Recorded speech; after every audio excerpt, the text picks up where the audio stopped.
17장 26항입니다. 26항 그리스도의 몸은 하늘에 계시다.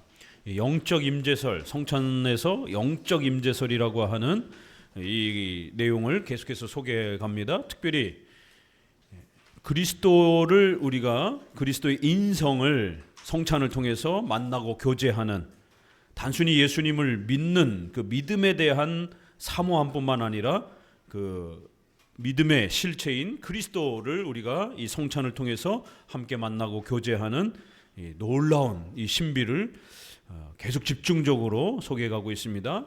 특별히 이제 그리스도의 몸은 하늘에 계신다라는 것, 승천하신 이후에 하나님 보좌 우편에 계시고라고 이렇게 주기도문에 고백하는 것처럼 이 땅에 계시지 않고 그리스도의 몸은 저 멀리 하늘 어느 곳으로 장소가 이렇게 이동된 겁니다. 그래서 이 땅에서는 절대로 예수님의 재림 전에는 예수님을 보거나 만질 수 없는 겁니다. 그리스도의 몸은 하늘에 계신다. 이러한 중요한 우리의 사도신앙의 또 고백을 잘 기억하시고 그 내용이 무슨 뜻인지를 이해하셔야 됩니다. 자, 그러나 우리가 제2한 교리는 하나님의 순수한 말씀에서 이제 연역되었으며 그 말씀의 권위를 근거로 삼았다. 그러면서 이제 지금까지 우리가 고백해온 그리스도의 인성, 참된 몸이 인성의 성격을 잘 유지해야 된다는 것. 그래서 그 몸이 편재가 돼갖고 여기저기 막 온 우주 만물에 흩어져 있는 것처럼 이렇게 해석해서는 안 된다라는 거예요.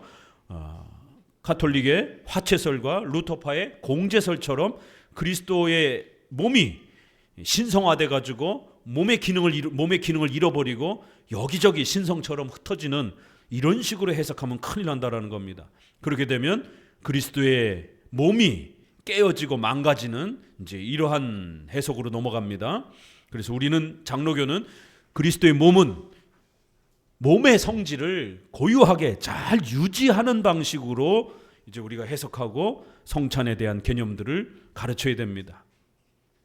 우리 요한복음에도 보게 되면 예수님이 부활하시고 나셔서 제자들에게 이렇게 찾아올 때에 그 문이 닫혀 있더라 이렇게 표현을 합니다.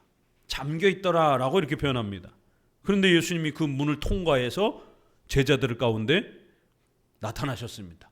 그럴 때 이 구절을 문이 잠겨 있는데 예수님이 어떻게 제자들이 있는 공간 안으로 들어오셨는가, 이 부분을 해석할 때도 이 성찬에서 해석할 때에 그리스도의 몸을 우리가 잘 유념해서 해석해야 되는 것처럼 참된 몸의 성질을 파괴하지 않는 방식으로 잘 해석해야 됩니다. 그러니까 이런 기본 그리스도의 신성과 인성에 대한 개념을 잘 붙잡고 있어야 신약에 여기저기 흩어져 있는 그런 구절들을 올바르게 해석할 수 있는 겁니다. 루터파와 카톨릭과 대부분의 이런 경건주의에서는 그리스도의 몸이 닫혀진, 잠겨진 그 문을 스르르 해가지고 통과를 해가지고 쓱 해갖고 마술사처럼 그 몸이 쑥 빠져나온 거예요. 이 벽을 통과해가지고 예수님이 얘들아 하고 짠 이렇게 나타난 것처럼 대부분 그렇게 해석합니다. 그러면 그리스도의 몸이 깨지는 거예요. 육체는 이 물질을 통과할 수가 없습니다. 이게 몸의 기능인 것이에요. 몸을 쪼개가지고 몸이 여러 곳에 있을 수 없는 것처럼 몸은 먹어야 되는 기능이 있는 겁니다. 만질 수 있는 뼈와 살이 있는 것입니다. 공간이 필요한 거예요. 여기를 막 뚫고 들어가고 막 이런 게 아닙니다. 이렇게 그리스도의 인성, 참된 몸을 고유하게 잘 보존하면서 해석해야 됩니다. 그럼 우리는 어떻게 해석합니까? 천사를 동원해서 그 잠겨있는 문을 열면 되는 겁니다. 얼마든지 엄청난 기적으로 그 잠겨있는 문을 여시고 들어가면 되는 거죠. 왜 그게 불가능합니까? 그게 오히려 더 쉽죠. 예수님의 몸이 마치 유령처럼 막 떠돌아다니다가 막 벽도 통과하고 막 이러면 몸의 기능을 유지하지 못하는 것이에요. 예수님의 몸을 우리가 잘 고백해야 되는 이유는 십자가에 죽으실 때도 성육신과 관련해서도 예수님의 참된 인성과 몸을 잘 고백해야 됩니다. 부활에 있어서도 마찬가지고요. 왜냐하면 성육신 예수님이 참된 몸을 가지고 신이신 하나님의 아들이 이 땅에 오셨어요. 그게 왜 그렇게 중요합니까? 요한 1서 5장에서 적그리스도 얘기를 하면서 예수님이 육체로 오신 것을 부정하는, 예수님의 참된 몸을 부정하는 그러한 교파들은 이단이다라는 거예요. 왜요? 예수님의 육체를 부정하고 예수님의 육체적 활동을 더러운 걸로 여기는 이러한 극단적 이원론주의자들이, 영지주의자들이 있었기 때문에 예수님의 몸을 하찮게 여기고 예수님의 참된 몸을 부정하는 이러한 이단들을 정죄한 겁니다. 예수님의 몸이 참된 몸으로서 이 땅에 오시지 아니하면 우리 대신 십자가에 못 박혀 죽어야 되는 이 중요한 구원의 사역을 할 수가 없는 겁니다. 왜요? 우리가 죽어야 되기 때문에. 우리 인간을 대신해서 참된 인간이신 예수님이 죽으시고 희생하셔야 되는 거예요. 그래야 예수님이 성육신하신 참된 몸을 갖고 하나님이신 예수님이 이 땅에 참된 몸을 가지고 오는 게 그렇게 중요한 겁니다. 그래서 이게 진짜 몸인지 가짜 몸인지 명확하게 말을 해야 되는 겁니다. 가짜 몸처럼 말하면 큰일 나는 거예요. 참된 몸, 진짜 몸이라는 겁니다. 부활에서는요, 우리가 영혼이 떠돌아다니는 게 아닙니다. 부활할 때에는 우리 육체도 부활을 하고 영혼과 함께 결합해서 천국에서는 지금 우리의 이 모습처럼 몸과 영혼이 영생하는 겁니다. 예수님의 몸이 사라져 버렸어요. 확 흩어져 버렸어요. 예수님의 몸이 없어요. 그럼 우리의 부활에 대한 보증이 없는 겁니다. 우리가 장차 육체가 부활할지 안 할지 어떻게 합니까? 그냥 막 영혼이 떠돌아다니는 것처럼 이렇게 해석할 겁니까? 그래서 과거에는 영혼 수면설, 영혼 멸절설, 영혼이 잠을 잔다, 뭐 영혼이 확 공기중으로 흩어진다, 별의별 가르침들이 다 나왔던 겁니다. 그러나 우리 장로교는 참된 몸의 부활을 고백하기 위해서 예수님도 그 몸이 참되게 부활하시고 그 몸이 여전히 참된 몸으로 계시다라는 거예요. 그래서 우리가 나중에 육체로 부활하여 영원히 살 거다라는 것에 대해서 예수님의 그 첫 부활을 보면서 확신을 갖고 살아가는 겁니다. 이렇게 예수님의 참된 몸을 주장하는 것은 굉장히 중요한 겁니다. 이걸 무너뜨리게 되면 기독교의 근본 죄사함과 부활에 대한 이 어마어마한 기독교의 근본 교리가 깨지게 되는 거예요. 그래서 예수님의 몸이 가짜 몸인 것처럼 막 여기저기 떠돌아다니는 것처럼 막 이런 데를 막 통과하고 유령처럼 떠돌아다니는 거, 이런 식으로 해석하면 안 되는 겁니다. 자, 위에서 넷째 줄, 부활하신 때부터 그리스도의 몸이 유한하며, 보세요. 성육신 하셔서 참된 몸으로 마리아의 태에서 이 땅에 인간으로 오신 것이에요. 그리고 부활하시고 난 이후에도 여전히 제자들하고 밥을 먹잖아요. 왜 성경에 예수님이 제자들하고 밥 먹었다, 이 얘기가 왜 그토록 중요합니까? 예수님의 죽음 다음의 이야기는 기독교의 하이라이트이기 때문에 굉장히 중요한 장면입니다. 복음서에서. 그런데 의외로 우리가 생각하는 거하고 좀 달라요. 복음서의 뒷장은, 마무리장은 뭔가 좀 더 화려한 내용들이 막 이렇게 소개될 줄 알았는데 예수님 부활하시고 나셔서 어떤 내용들을 몇 가지 소개합니까? 제자들에게 찾아와서 얘들아 밥 먹자 이러는 거예요. 40일 동안 아주 중요한 핵심들을 가르치셔야 되는데 성경에는 그저 제자들하고 밥 먹었다는 얘기니까 나옵니다. 고기 생선을 굽고 제자들에게 나눠주면서 같이 밥을 먹는 거예요. 이게 왜 그렇게 중요합니까? 예수님이 참된 몸을 갖고 있다는 거예요. 우리 주일학교 아이들이 부활을 가르치면 그러면 예수님이 밥을 먹어요? 이런 질문을 합니다. 우리가 천국에 살면 밥도 먹나요? 아이니까 그럼 우리가 똥도 싸나요? 하지만 어른도 궁금해요, 사실은. 예수님이 부활하시고 나셔서 밥을 드셨단 말이에요. 부활체가 밥을 먹을 수 있구나. 우리가 부활하게 되면 이 몸이 밥을 먹는구나. 근데 그 생선을 드셨는데 그 밥이 어디로 갔을까? 설마 좀 이렇게 부끄러워서 질문을 못했지만 아이들은 질문한단 말이에요. 그러면 예수님이 부활하시고 나셔서 응가도 하셨나요? 여러분도 궁금할 겁니다. 신학교에서도 신학생들하고 이 종말론 이야기할 때 이게 질문에 아주 심각한 토의가 됩니다. 참된 몸이냐에 대한 이해를 갖는 것이. 그러면 성경에는 구체적으로 나와 있지 않지만 우리가 유추해 볼 수 있는 것이죠. 그래서 우리가 부활할 때에 어떤 몸인가? 신령한 몸 이러잖아요. 몸 그대로의 지금의 육체예요. 다만 신령한 상태로 기능이 완전히 바뀌는 거예요. 그때는 이제 배도 고프지 않고 아프지도 않고 바이러스에 감염도 안 되는 완벽한 기능상으로 신체를 갖게 되는 겁니다. 그러나 지금처럼 똑같은 몸. 그래서 남자는 남자대로 여자는 여자대로 부활합니다. 이것도 처음 알았다고 그러는 분들도 계세요. 목사님 지금도 여자로 사는 게 억울한데 천국에서도 여자로 살아야 되나요? 하나님이 남자와 여자로 창조해 준 겁니다. 어른으로 창조해 준 겁니다. 아기로 창조한 게 아니라. 그래서 이렇게 성경 전체를 우리가 유추해 보게 되면 부활 때는 청년으로 부활하게 되는 겁니다. 그렇게까지 정도는 우리가 해석할 수 있어요. 아담과 하와의 모습을 보게 되면 가장 건강한 청년의 모습으로 부활하는 겁니다. 할아버지 할머니로 부활하는 게 아니에요. 갓난아기가 어려서 죽었어요. 뱃속에서 엄마 뱃속에서 죽었어요. 그래도 청년으로 부활하는 겁니다. 그리고 그 부활체는 예수님의 부활의 몸을 보면서 실제로 밥도 먹는구나. 부활의 몸은 밥도 먹는 것이에요. 그러면 다음 문제는 그 생식의 문제가 소화가 되고 나면 응가를 하게 되는가 안 하는가? 성경에는 없어요. 추론해보면 할 수도 있고 안 할 수도 있어요. 지금은 대소변이 아주 지저분하고 냄새 나잖아요. 오염을 시키잖아요. 그렇죠? 자, 그러면 추적해 보세요. 아담과 하와가 대소변을 했을 때 어땠을까요? 이런 게 이제 우리가 성경을 가지고 질문하고 추론하는 겁니다. 추론하는 건 가능한 거예요.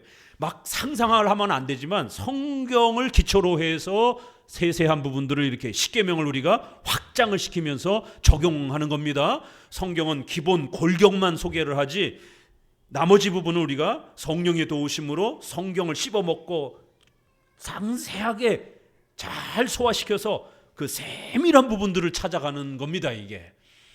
그래서 성경 해석하는 법을 잘 아셔야 되는 거예요. 자, 아담과 하와는 아직 원죄, 타락이 발생하지 않았어요. 에덴 동산 가장 좋은 천국과 같은 곳입니다. 죄가 없어요. 그럼 거기서 응가를 했을까요? 했겠죠. 신체 기능이 있으니까. 그러면 할 수도 있다. 그러나 에덴 동산에 똥과 오줌이 차고 넘치면 에덴 동산이겠어요?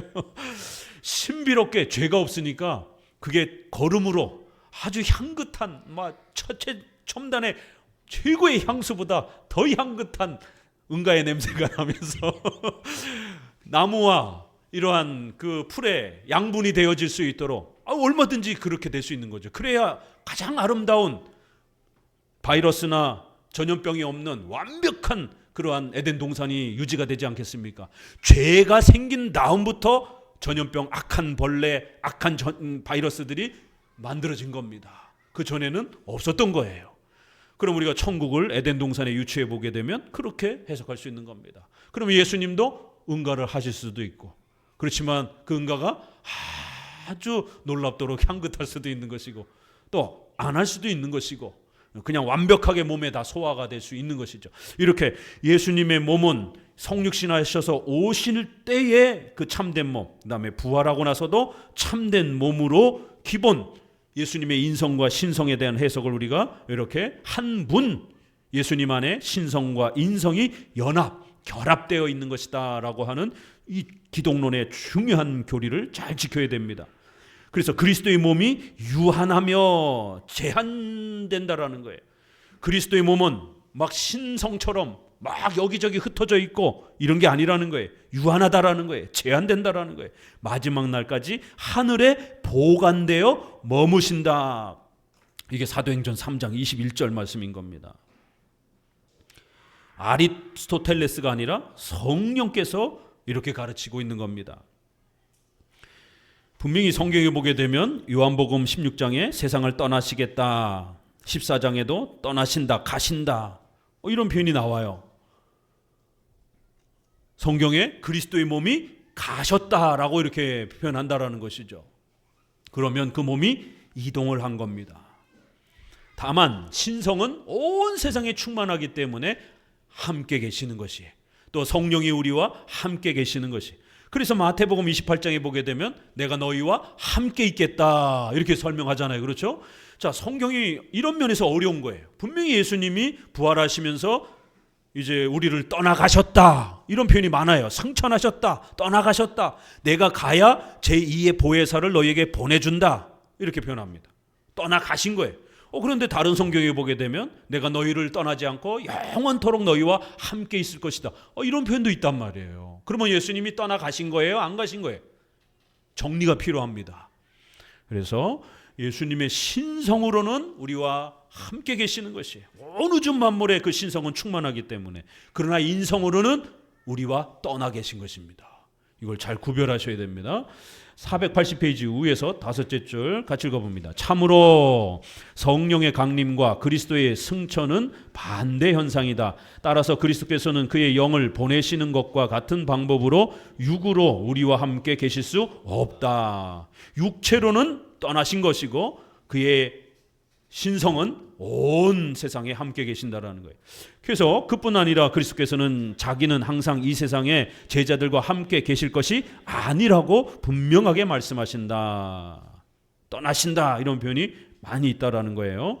쭉 내려오셔서 그 단락 아랫줄 마태복음 26장 거기에도 항상 함께 계시지 않을 것이라고 마태복음 26장에도 이렇게 표현합니다. 그런데 마태복음 28장에는 내가 너희와 항상 함께 있겠다 또 이렇게 표현한다라는 거예요. 그래서 이게 어떻게 조화되어야 되는지 그리스도의 신성과 인성의 차이를 갖고 설명해야 됩니다. 그리고 어거스틴은 조금도 모호한 점이 없는 말로 우리의 설명과 같은 설명을 했다. 읽습니다. 그리스도께서 나는 항상 함께 있지 아니하리라고 하신 말씀은 신체의 임재에 대한 것이었다. 그의 위엄과 섭리와 형언할 수 없으며 볼 수 없는 은혜에 관해서는 이 신성을 말하는 거예요. 그의 신성에 관해서는 볼지어다 내가 세상 끝날까지 너희와 항상 함께 있으리라고 하신 말씀을 실행하셨기 때문이다. 어거스틴도 이렇게 말한 겁니다. 밑에서 셋째 줄 그의 육체에 관해서는 나는 항상 함께 있지 아니하리라고 하셨다. 481페이지 첫째 줄에 바로 승천했기 때문에 그리스도의 몸이 이동하셨기 때문에 사도행전 1장 3절 9절에도 보면 그 몸이 하늘로 이동하신 거예요. 그래서 우리와 함께 계시지 않은 겁니다. 그가 여기 계시지 아니하니라. 마가복음 16장에 아주 명확하게 예수님의 몸, 육체는 여기 계시지 않는다 이렇게 표현합니다. 마가복음 16장 19절에 그가 하늘에 올리우사 하늘로 가셨다 이렇게 표현합니다. 그러나 그는 또 여기 계십니다. 계속 있습니다. 셋째 줄 그의 위엄의 임재는 떠나지 않았기 때문이다. 그의 위엄의 임재에 관해서는 항상 우리는 그를 모시고 있으나 육의 임재에 관해서는 나는 항상 함께 있지 아니하리라는 말씀이 옳다. 교회는 육의 임재에 따라서는 그를 수일 동안 모셨을 뿐이며 지금은 믿음으로 그를 가졌으며 눈으로는 볼 수 없다. 그의 신성의 이런 위엄으로는 함께 계시는 거예요. 그러나 육체의 임재로는 더 이상 우리와 함께 계시지 않는 겁니다. 자, 그렇기 때문에 우리 주변에 예수님 봤다, 환상 속에서 꿈에서 예수님 만졌다, 이거 진짜 간증이에요, 가짜 간증이에요? 다 가짜 간증입니다. 예수님은 보거나 만질 수가 없는 겁니다. 육체적으로는 우리와 떠나 계시기 때문에. 계속 읽어요. 여기서 어거스틴은 그리스도께서 위엄과 섭리와 형언할 수 없는 은혜의 세 가지 방법으로 우리 사이에 계신다고 생각한다. 나는 은혜 안에 그의 몸과 살에 참여하는 놀라운 일을 포함시킨다. 다만 우리는 이 참여는 성령의 권능에 의해서 생기는 것이지 물질적 요소 밑에 포함되어 있는 가상한 몸에 의해서 생기는 것이 아니라고 생각한다. 예수님을 보고 만지고 끌어안고 이런 거 전부 다 가짜라는 겁니다. 예수님의 신성을 통해서 우리가 그리스도와 만나는 거예요. 또 성령께서 도와주시는 겁니다. 육체적으로 만지는 게 아니라 믿음으로 우리가 그리스도를 바라보는 겁니다. 떠나간다. 올라간다 이런 말들이 성경에 아주 분명히 장소의 이동 표현으로 되어 있다라는 겁니다. 그리고 그 맨 아래 우리는 그리스도께서 하늘에 계시다는 것을 믿는 것으로 충분하다. 자, 27항 위에서 말한 올라간다 이런 표현. 죽은 자 가운데서 3일 만에 부활하사 하늘로 올라가시고 승천하시고 이렇게 우리가 사도신조에서 고백하잖아요. 이 올라간다는 뜻이 뭔 뜻이냐라는 거예요. 우리는 왜 올라감, 승천이라는 말을 자주 반복하는가? 이 말은 한 곳에서 다른 곳으로 옮겼다라는 뜻이다라는 거예요. 쭉 내려오셔서 92번 밑에 각주 거기 보시면요. 어거스는 분명히 땅의 몸이 하늘로 들려갔다고 말하지만 어디로 갔냐고 묻는 것은 헛된 호기심이라고 책망합니다. 예수님의 몸은 저 하늘로 사라지셨어요. 사도행전과 복음서에 보게 되면 어디로 가셨을까요? 못 찾아요. 최첨단의 우주선이 있어가지고 엄청난 속도로 간다고 해도 우주의 끝도 아직 찾지 못했는데 그 보이저호가 1970년에 발사됐잖아요. 그럼 몇 년이에요? 30년, 50년, 60년이 됐어요. 어마어마한 속도로 태양계를 벗어났어요. 그게 뉴스에 나옵니다. 40년, 50년 만에 태양계를 벗어나서 이제 저 먼 우주의 은하로 넘어갔습니다. 그 사진을 찍어서 이렇게 보내잖아요.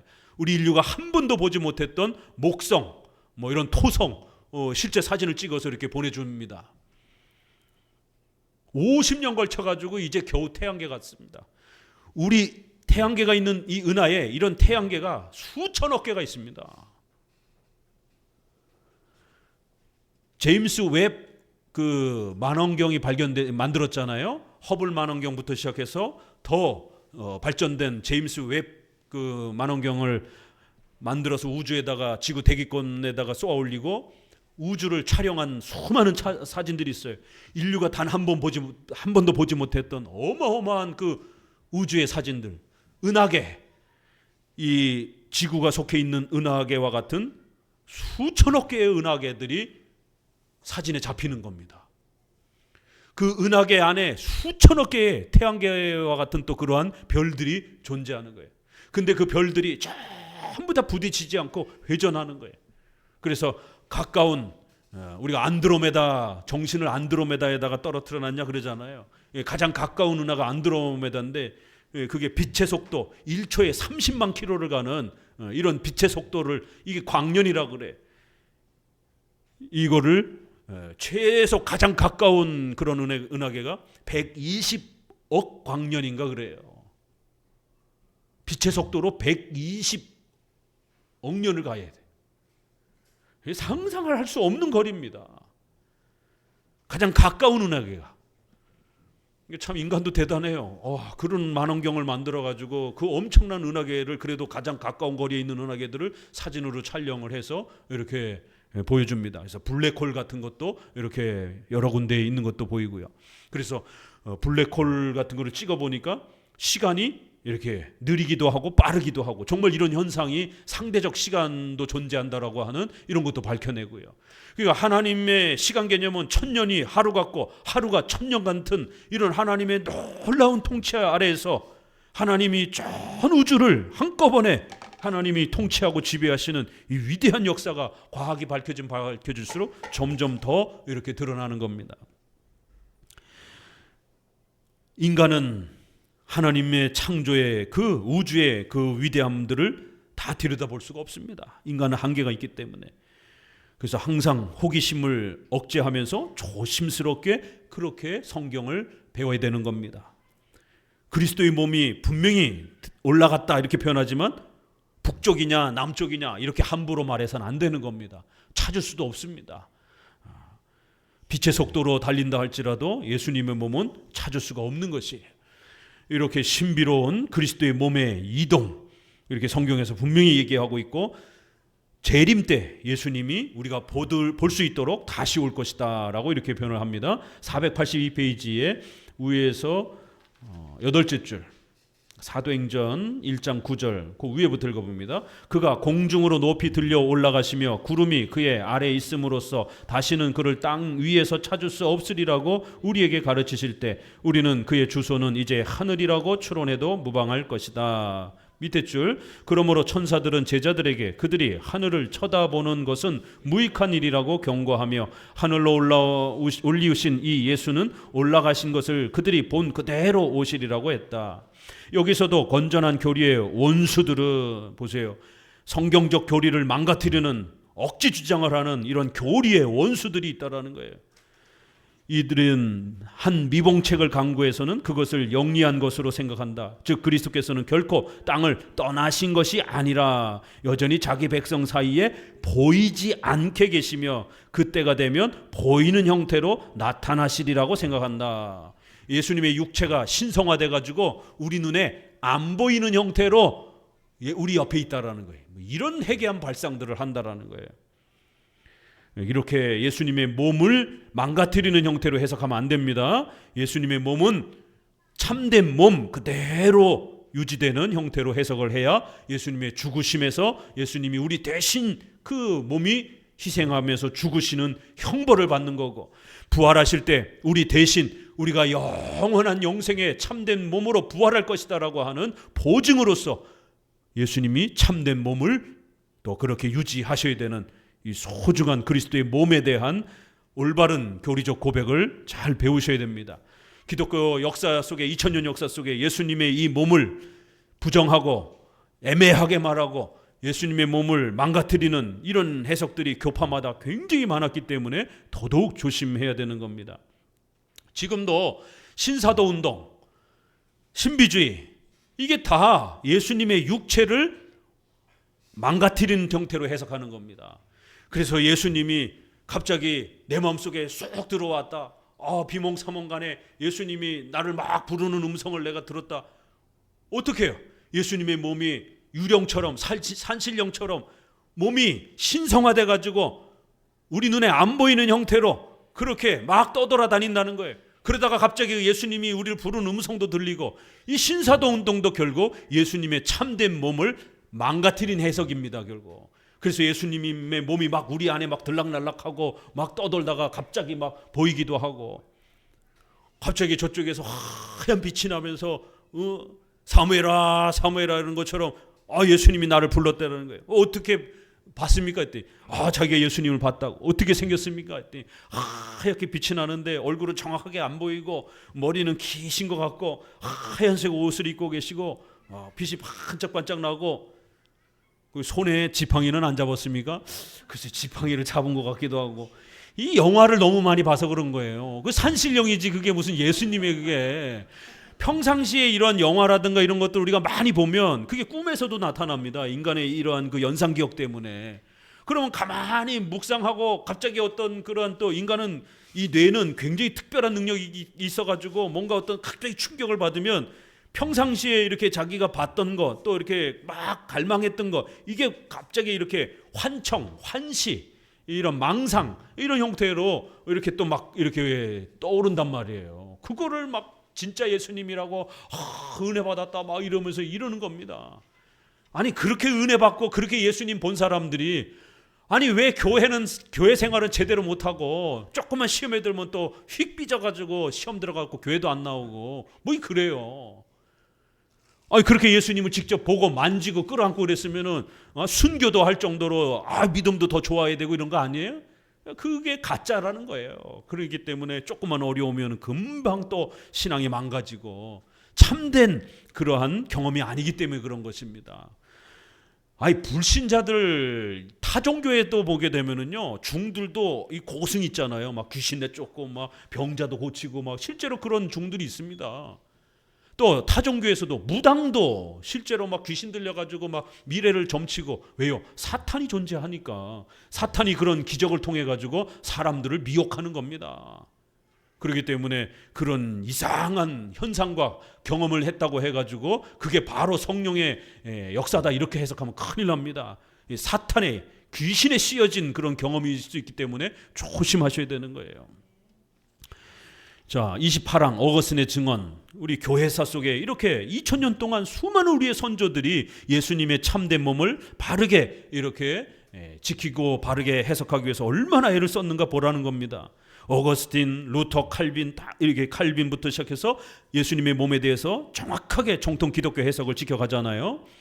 그러나 이 기형적인 교리의 옹호자들은 고대 저술가들 특히 어거스틴을 의지한다라는 거예요. 어거스틴의 글 속에서도 예수님의 몸이 마치 유령처럼 떠돌아다니는 것처럼 이렇게 표현한 것도 있는 것 같은데 이러면서 이제 그걸 또 근거로 주장하는 거예요.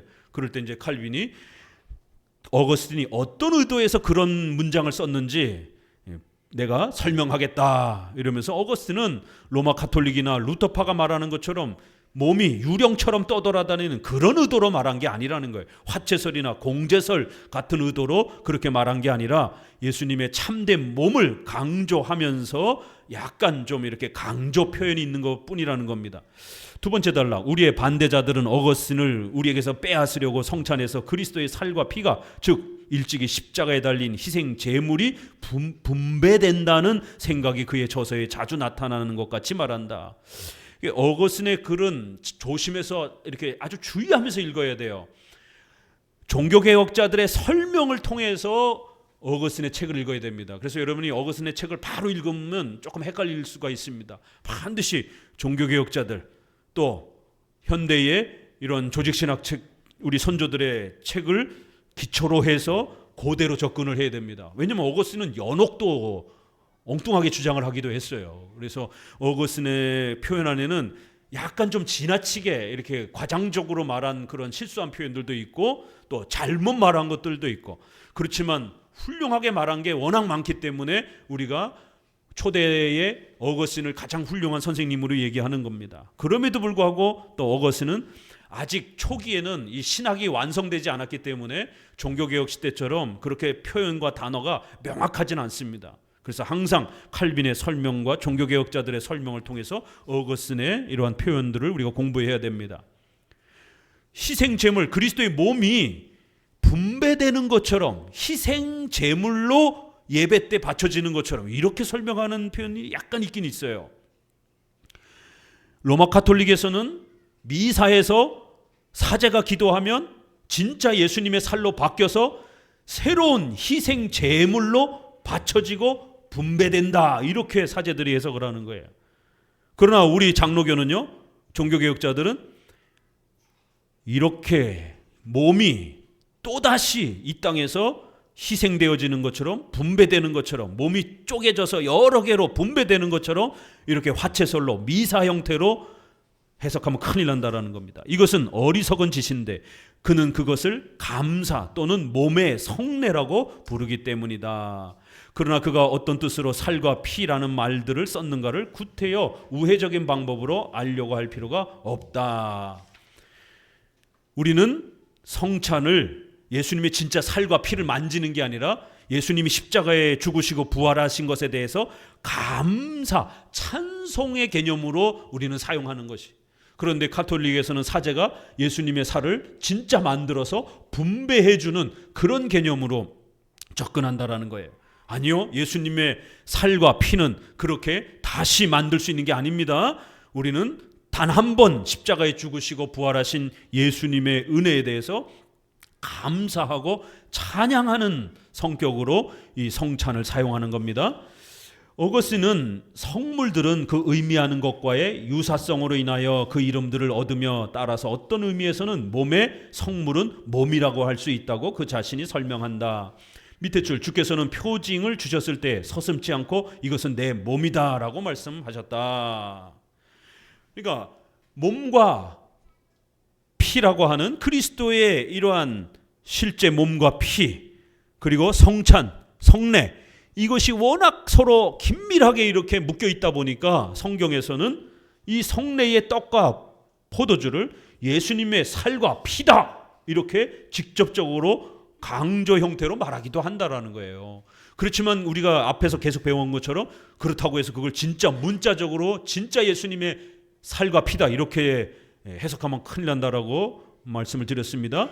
떡과 포도주는 상징적 도구이고 이것은 예수님의 살과 피를 의미하는 것이다, 뜻하는 것이다, 이렇게 우리는 해석하고 받아들여야 된다라고 말씀을 드렸습니다.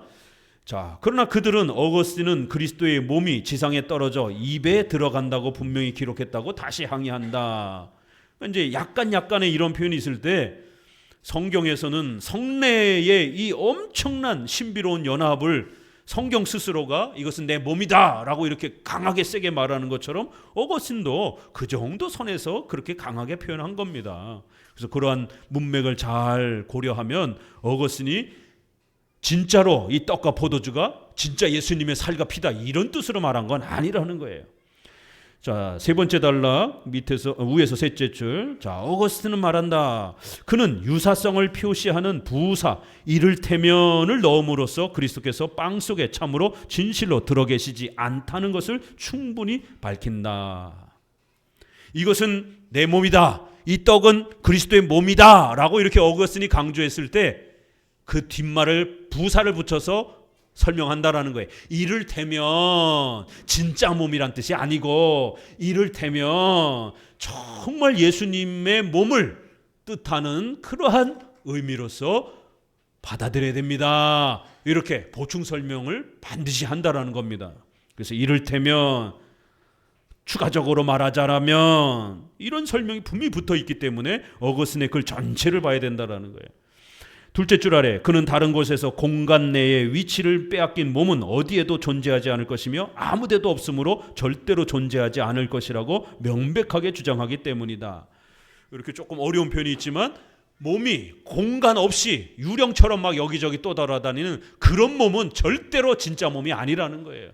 아니, 우리가 공간이 없이 몸이 어떻게 존재합니까? 공간이 있으니까 그 공간 안에, 또 공간 바깥에, 여러분이 버스 안에, 자가용 안에 이렇게 몸은 공간을 필요로 한다라는 거예요.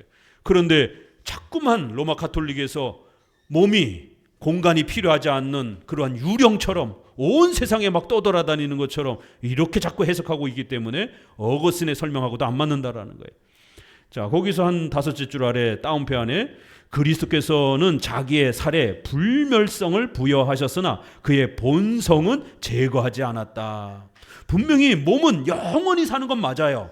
그렇지만 우리의 몸이 참된 몸인 것처럼 예수님의 몸도 인간의 참된 몸의 본성을 가지고 계시는 거예요. 우리는 그리스도의 살이 살의 형태로 각처에 편만한다고 생각해서는 안 된다. 몸의 편제설을 주장하면 안 됩니다. 우리는 사람인 그리스도의 신성을 주장할 때 그의 몸의 실제성을 제거하는 결과가 되지 않도록 주의해야 하기 때문입니다. 둘째 줄 아래, 하나님과 사람이 한 위격이며 둘이 다 한 그리스도이기 때문이다. 그는 하나님이시라는 사실 때문에 어디든지 계시며 신성에 있어서는 어디든지 계신다라는 거예요. 그러나 사람, 인성면에서는 하늘에 계시는 거예요. 이렇게 신성과 인성을 잘 구별해서 말해야 됩니다. 485페이지 위에서 다섯째 줄 계속 어거스틴의 설명입니다. 하나님의 독생자이시며 동시에 인자이신 그리스도께서는 하나님으로서는 전적으로 각처에 계신다. 편재하시는 거예요. 그는 하나님의 성전에 계시는 하나님이시며 동시에 그분은 하나님의 참된 몸으로서 하늘에 어느 곳에도 계신다고 말한다. 여기 번역에서 빼야 돼요. 도자가 있으면 좀 헷갈려요. 하늘의 어느 곳에 계시는 것입니다. 인성으로는. 신성으로는 온 세상에 계시지만 참된 몸으로서는 하늘 어딘지는 알 수 없지만 어느 곳에 계시는 거예요. 그래서 그리스도의 몸이 여기저기 막 떠돌아다니는 것처럼 이렇게 말하면 큰일 난다라는 겁니다. 어거스틴도 계속 그런 설명을 하는 거예요. 두 번째 단락, 어거스틴은 다른 곳에서 신자들이 어떻게 그리스도를 소유하느냐는 것을 설명한다. 같이 읽습니다. 우리는 십자가의 표징을 통해서 세례의 성례를 통해서 성찬의 양식과 음료를 통해서 그리스도를 소유한다. 여러분, 예수님을 어떻게 만난다고요? 십자가의 표징을 통해서. 믿음으로 십자가의 죽으심과 부활을 우리가 받아들이는 거예요. 또 하나는 세례의 성례, 성찬의 성례를 통해서 우리가 또 그리스도를 만나는 겁니다. 그리스도를 만나는 방법은 두 가지밖에 없어요. 하나는 오직 성경에서 가르치는 예수님을 믿음으로, 두 번째는 세례와 성찬을 통해서 그리스도를 만나는 겁니다. 이걸 어거스틴도 이렇게 말한 겁니다. 자, 쭉 내려오셔서 그 달랑 밑에서 셋째 줄, 위엄, 신성이라는 표현이에요. 위엄의 임재에 관해서는 우리는 항상 그리스도를 소유하고 있고, 살의 임재, 인성에 관해서는 나는 항상 함께 있지 아니하리라고 하신 말씀이 옳다. 자, 맨 밑에서 셋째 줄, 넷째 줄, 그리스도께서는 그 제자들과 영적으로 함께 계시기 위해서 자기의 신체적 임재를 철회하셨다는 것이 그것이다. 이 귀절에는 그가 살의 본질과 성령의 권능을 구별하는 것이 분명하다. 우리는 그리스도에게서 공간적으로 멀리 떨어져 있지만 성령의 능력에 의해서 그리스도와 결합된다. 계속 비슷한 표현이죠. 예수님을 눈으로 보고 만지는 육체적 그 만남은 불가능합니다. 이거 하나 정리하는데 이렇게 오래 걸리는 거예요. 왜요? 오늘날의 신사도 운동, 경건주의부터 예수님 보고 만졌다라는 간증이 얼마나 많습니까? 이 기독교의 교리를 모르니까 이런 일이 벌어지는 거예요. 예수님을 육체적으로 보고 만지는 거, 이거 절대로 불가능합니다. 특별히 사도 바울에게만, 스데반에게만, 딱 신약에 두 사람에게만 허락합니다. 스데반은 언제요? 죽어가면서, 돌에 맞아 죽어가면서 갑자기 죽음 직전에 영안이 확 열리면서 저 하나님 보좌 우편 하늘에 저곳에 계신 그리스도가 이렇게 서 계시는 것을 보고 마지막 유언을 남기잖아요. 그거는 죽음 직전에 또 성경이 완성되기 전 사도들이 살아있는 초자연적인 기적이 놀랍게 존재하던 신약시대에 스데반이 죽어가면서 딱 한 번 본 겁니다. 살아있는 성도들은 경험하기 어려운 거예요. 살아서 경험한 유일한 사람이 있어요. 누구예요? 사도 바울이에요. 다메섹 도상에서 갑자기 환한 빛이 비치면서 음성이 들리는 겁니다. 사울아, 사울아, 너가 왜 나를 핍박하느냐? 누굽니까, 주여? 너가 핍박하는 예수라. 예수님의 음성이 들린 겁니다. 거기서도 예수님을 직접 보거나 만진 건 아니에요. 초자연적으로 저 하늘에 계신 그리스도의 음성이 사울에게 울려 퍼진 겁니다. 왜요? 사울을 사도로 부르기 위해서. 사울은 예수님을 한 번도 본 적이 없기 때문에 반드시 예수님의 부름을 받아야 돼서 이렇게 예수님의 몸을 보여주거나 예수님 나타나갖고 사울아 악수하고 이제부터 내 제자가 되라 이런 게 아니라 몸은 저곳에 계시기 때문에 그렇게 저곳에 계신 상태에서 음성만 들려준 겁니다. 신약 어디에 사도들과 제자들이 부활 후에 예수님을 보고 만졌다라는 내용이 어디 있습니까? 사도 바울이 이 경험을 하고 나서 너무너무 놀라워가지고 고린도 후서에다가 뭐라고 말합니까? 3층 천을 올라갔다 이렇게 얘기를 해요. 거기에 헬라어 원문을 보게 되면 우리 번역 성경은 그게 좀 명확하게 안 나타나 있어요. 가히 사람의 말로 말해서는 안 되는 말 이렇게 돼 있습니다. 근데 우리 번역에는 아주 놀라운 어떤 말 이렇게 표현되어 있어서 마치 그 경험을 계속 해도 되는 것처럼. 그러나 바울은 그 초자연적 경험을 뭐라고 얘기를 했냐면요, 가히 인간의 말로는 절대로 표현하거나 전해서는 안 되는 신비로운 경험, 말 이렇게 표현합니다. 그래서 사도 바울도 성도들한테 말 안 해요. 그게 뭔지 너무 신비롭기 때문에 감히 인간의 말로 표현해서는 절대로 안 된다라는 거예요. 그러니까 헬라어 원문에는 절대로 말해서는 안 된다라는 그런 문장입니다. 근데 이제 이게 번역이 되면서 신비로운 그런 말 뭐 이렇게 약간 뉘앙스가 번역이 되면 마치 그러한 3층 천국에 이렇게 천국에 갔다 온 그리스도의 음성을 들은 이러한 경험을 마치 다른 성도들도 해도 되는 것처럼 이게 이제 오순절파가 그렇게 주장하잖아요. 사도 바울이 이렇게 3층 천국에 갔다 왔으니까 우리 성도들도 갑자기 입신하면 천국에 갔다 지옥에 갔다 막 이렇게 유령처럼 떠돌아다닐 수 있는 것처럼 천국과 지옥 간증합니다. 이거 전부 다 가짜입니다. 저희 교단에서도 목사님이 기도원에 갔다가 그런 체험을 하고 와가지고는 막 간증하고, 그래서 제가 기소위원, 검찰에 이런 역할을 하는 기소위원회에 속해 있기 때문에 많은 목회자들이 이 부분에 대해서 문제 제기를 해가지고 고소장을 써가지고 그 목사님을 고소하고 취소하라고, 만약 취소하지 아니하면 우리 교단에서 노예에서 쫓아내겠다라고 경고까지 했는데 결국 재판까지 열었는데 자기는 천국과 지옥을 갔다 왔는데 이 바리새인들과 같은 공부나 맨날 열심히 하는 책만 들여다보는 저 성경만 가르치는 저 신학자인 신목사 때문에 이 성령의 충만함을 전하지 못한다고, 신목사는 성령의 역사를 경험하지 못한 딱딱한 바리새인이다로 얼마나 욕을 바가지로 하고 왜요? 제가 고소를 대표로 했으니까. 그래서 재판을 하고 취소해라. 우리 장로교 보수주의에서는 그런 천국과 지옥 간증을 절대로 성경적으로 인정하지 않는다 그랬더니 이 사꾼 목사들이라고 다 성령 체험을 못한 그런 가짜들이라고 이러면서 결국 난리를 치고 자기 경험을 포기 못하겠다고. 그래서 저희는 결국 쫓아냈습니다. 이 목회자로서 건강하지 못하다, 악한 목회자다라고, 이거는 성경적이지 않다라고 쫓아냈습니다. 징계해가지고. 이거 보수교회의 이러한 예수 그리스도의 몸에 대한 이 교리가 2000년 동안 어떻게 지켜져 왔는지 아시겠죠? 절대로. 왜 우리가 이런 교리를 배워야 되느냐면 약간씩 이제 신학자들의 말이다 보니까 성도들이 읽을 때는 조금 어려운 표현이 있어요. 그렇지만 이제 목회자가 이렇게 설명해 가면 잘 쫓아오면 또 이해할 수가 있습니다.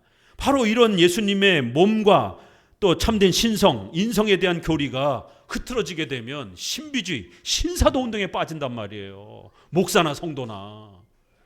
성경을 사랑하고 성경에서 가르치는 예수님을 사랑하고 사모하는 게 아니라 막 예수님 봤다라고 하는 그런 경험에 쫓아다니고 천국과 지옥 보내주겠다라고 기도받으러 기도원 쫓아다니고, 그래서 기도받다가 눈이 획가닥 돌아가가지고 막 귀신 들려가지고 막 이상한 막 햇소리나 하고 돌아다니고, 이런 현상들이 수두룩하단 말이에요. 막 정신분열과 망상이 오는 거예요. 막 왜요? 사탄이 역사하니까. 이게 건강한 성령의 역사가 아니란 말이에요. 지옥에 가니까 누가 있습니까? 했더니 뭐 누구 이름도 되고 누구 이름도 되고 막 목사 이름도 막 되고. 옛날에 그래서 최자실 그 권사가 천국과 지옥 체험하다가 조영규 목사 이름이 천국에 없더라고 이래가지고 간증을 했어요. 그래갖고 그게 한국교회에 난리가 났었습니다. 조영규 목사가 기겁을 하고 어떻게 해야 되지? 그렇게 해갖고는 이제 뭐 고아원도 짓고 병원도 하고 뭐 그러면 천국의 이름이 기록되는 겁니까? 그것도 우스운 거죠.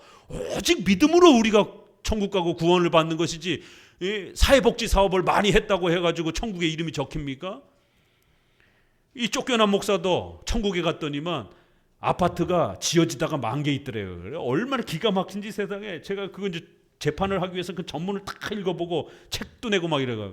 천국에 갔더니 아파트가 짓다 말았대요. 이게 왜 짓다 말았냐 했더니 교회에 처음에 조금 열심히 다니다가 한 1년 2년 교회 다니다가 안 다닌 사람들이라는 거예요. 그래서 천국에서 집이 만들어지다가 골조만 세워놓고 집을 못 만드는 거 천국에서 쫓겨난 거라는 거예요. 이게 말이 됩니까? 행위구원이 되잖아요 이게. 이 지옥에 가니까 또 첫 번째 단계, 두 번째 단계, 세 번째. 이런 거 옛날에도 다 있었습니다. 단테의 신곡에 보게 되면 그 천국을 단계별로 쭉 설명하고 연옥을 설명을 하고, 이 카톨릭에서 지옥 설명할 때 그런 단계별로 설명하는 그런 과정입니다. 또 불교에도 무간지옥부터 시작해서, 왜 여러분 신과 함께라는 그 영화 보게 되면 거기에 이제 지옥에 가가지고 막 이렇게 소방관 주인공을 때리고 착하게 살았으니까 다 이게 행위 구원인 겁니다. 착하게 산 사람은 지옥 안 간다고. 그 착하게 살았으니까 지옥에서 이제 환생을 시켜주려고 염라대왕의 맨 마지막에 가가지고 이제 마지막 테스트를 받는데 모든 지옥을 다 통과하고 마지막 지옥은 뭐냐라고 했더니 뭐예요?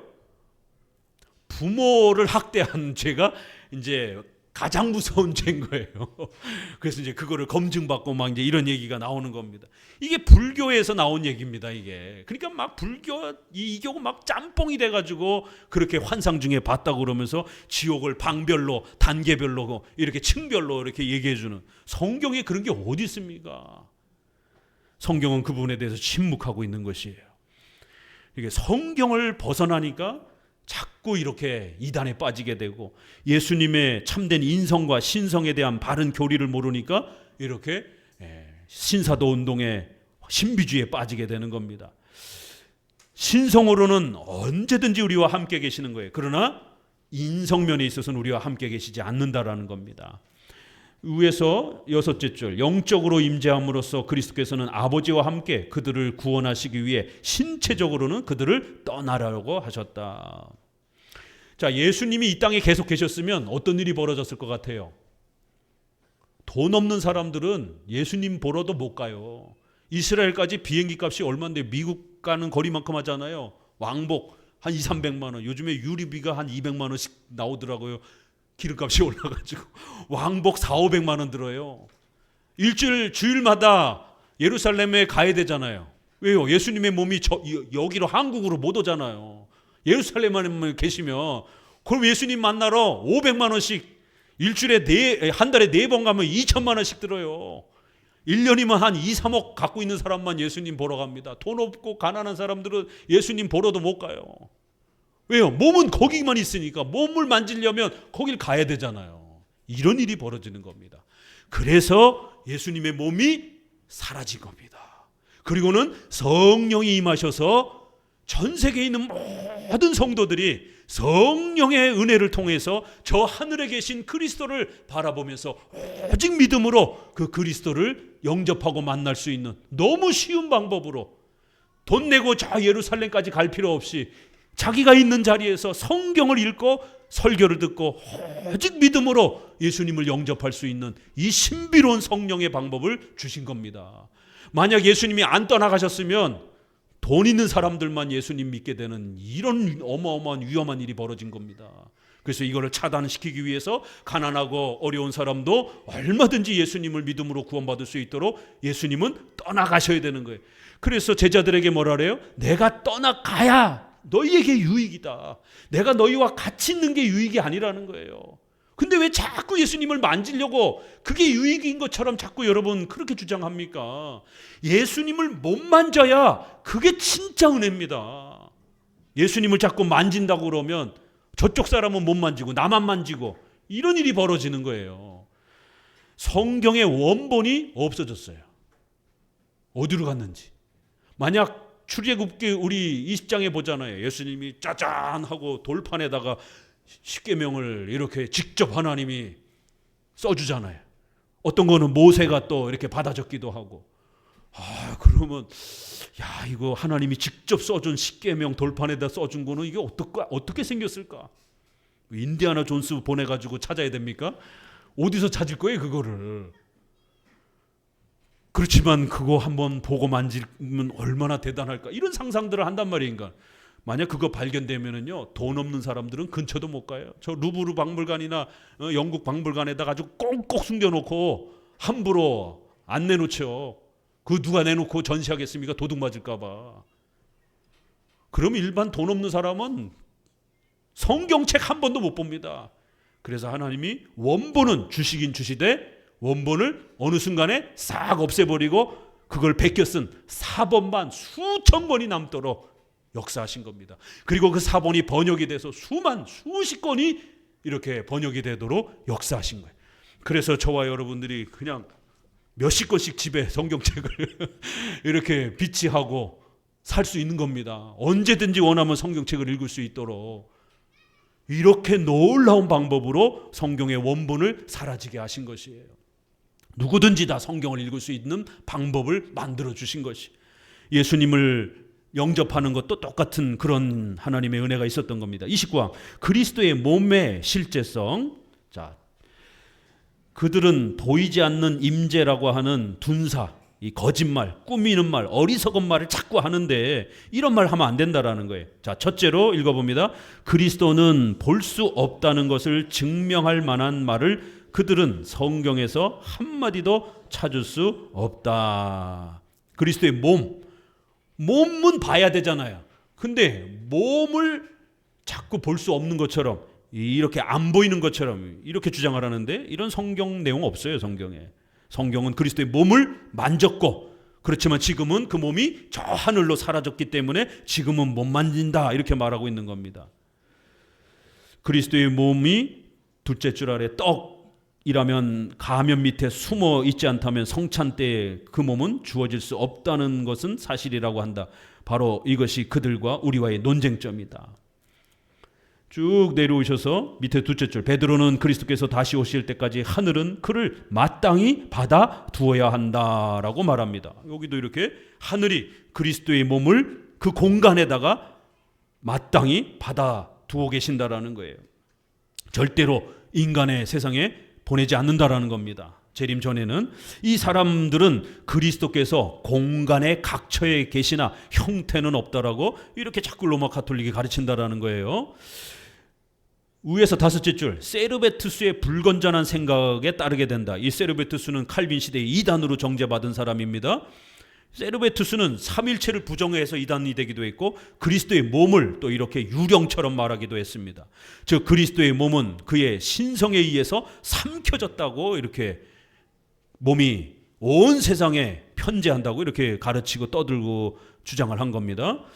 자, 거기서부터 한 6, 7째 줄, 터툴리안은 훨씬 바른 주장을 했다. 읽어봅니다. 즉 성찬에서는 영적 생명의 담보와 보증으로 그리스도의 몸의 형상이 우리 앞에 놓이는 것이기 때문에 그리스도의 몸은 진정한 것이며 또 자연적인 것이었다고 주장한다. 이렇게 몸은 진짜 몸이라는 거예요. 자연적인 이러한 몸인 겁니다. 그렇기 때문에 막 떠돌아다니고 막 눈에 보였다 안 보였다 막 이런 게 아니라는 거예요. 확실히 그리스도께서도 영화된 몸에 대해서도 나를 만져보라. 영은 살과 뼈가 없으되. 예수님이 밥 먹은 거 있어요. 또 그 다음에 두 번째 예수님이 부활하고 나서 또 뭘 했어요? 제자들에게 나타나셔서 얘들아 만져봐 이렇게 얘기를 한 거예요. 왜냐하면 그 시대 당시에도 몸이 부활한다는 생각을 상상을 할 수가 없었던 거예요. 그러니까 사람들이 안 믿은 거죠. 예수님이 우리 몸이 부활할 수 있다라고 하는 이 소중한 소망을 준 겁니다. 인간이 죽는 거로 끝난 게 아니라 우리의 몸과 영혼이 영원히 산다는 이 소망을 준 겁니다. 이 세상이 끝이 아니에요. 잠깐 죽어서 육체는 썩어진다 할지라도 영혼은 그대로 살아있고 또 나중에 예수님이 재림할 때 우리의 육체도 부활해서 저와 여러분이 서로 다 만나고 악수하고 끌어안고 아이고 고생하셨습니다. 지금 이제 우리가 천국 가게 되면 먼저 돌아가신 분들을 만나보게 될 거고 또 우리가 또 천국에 가 있으면 자손들이 또 곧 오게 될 겁니다. 이러한 몸의 부활 영원히 우리가 함께 사는 겁니다. 그래서 예수님이 얘들아 만져봐라. 영은 살과 뼈가 없지만 나는 살과 뼈가 있다라는 거예요. 그 밑에 그의 살의 실체성을 증명하셨다는 점에 주의해야 합니다. 만질 수 없고 볼 수 없으면 살은 없어지는 겁니다. 셋째 줄 아래 그리스도께서 육신으로 사람의 눈에 보이심으로 유령이 아니라고 스스로 증명하신 것입니다. 488페이지에 첫째 줄 우리의 낮은 몸을 자기의 영광의 몸의 형체와 같이 변케 하리라고 이렇게 부활에 대한 소망을 예수님의 몸이 있어야 우리도 몸이 부활한다는 것을 우리는 부활의 소망으로 가질 수 있다는 겁니다.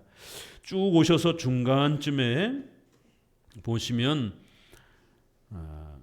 한 열 몇 줄이 되는 것 같은데 그리스도께서는 동정녀에게 나실 때 우리의 참 육신을 취하셨으며 성육신에서도 참 육신이 있어야 되고요. 우리를 위하여 보속하실 때 우리의 참 육신으로 순환을 받으신 것과 같이 참된 육신이 있어야 우리 대신 죄값을 치르는 거예요. 부활하실 때에도 동일한 참 육신을 받으셨고 그 육신을 하늘로 가지고 가셨다는 것을 성경 전체가 어느 교리보다도 가장 분명하게 가르친다. 쭉 내려오셔서 마리아가 진정과 열성과 경외의 태도로 489페이지 급히 주의 발에 입 맞추려고 했을 때 하늘로 올려가실 때까지 만지는 것을 허락하시지 않고 금하신 것은 무슨 까닭인가? 하늘에서만 자기를 찾기를 원하셨다는 것밖에 다른 이유가 없다. 그리스도의 신성과 인성에 대해서 저도 안 배웠을 때는 못 배웠을 때는요 이 본문이 이해가 안 됐어요. 아니 예수님이 도마에게는 만져봐 이렇게 했잖아요.